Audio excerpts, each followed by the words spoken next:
Archbishop of Canterbury, Justin Welby, there, who is part of that group. Let's discuss this issue with our guest tonight, Richard Ferrer, editor of the Jewish News. Evening to you, Rich. So are we seeing evidence then of a rise in anti-Semitism online and in real life too? Tangibly, figures came out last week which showed 2014 was the largest ever for anti-Semitic attacks, 1,160, the majority of which were online, and as you rightly alluded to earlier, hashtags such as Hitler was right and the Holocaust were used in terms that were very derogatory and upsetting to the Jewish community. So seeing this all-party groups cracking down and hopefully using the internet as a battleground in a way it hasn't before is certainly welcome news.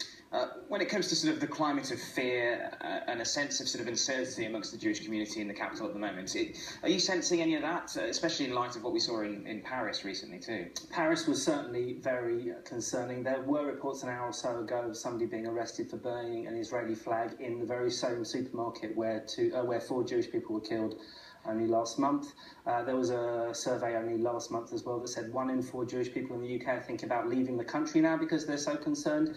I think it's overdoing it slightly. That's not the life I recognise. It's not the Jewish community I live in. The Jewish community in this country is well integrated and has less to fear than they do on the continent. Could a law like the one that the MPs are suggesting really go a long way to stamping out anti-Semitism online? It's well intended. I don't know how they're going to apply it. That's the problem with the internet, isn't it? People crop up all the time. You have trolls that reinvent themselves. It's a very low-level, malicious hum, the internet. It's not attacks on people. It's not attacks on property. But that's not to say it's not concerning. So something like that is certainly very, very welcome. But how they're going to roll it out, that remains to be seen. Rich, thank you very much. More from you later on in the programme.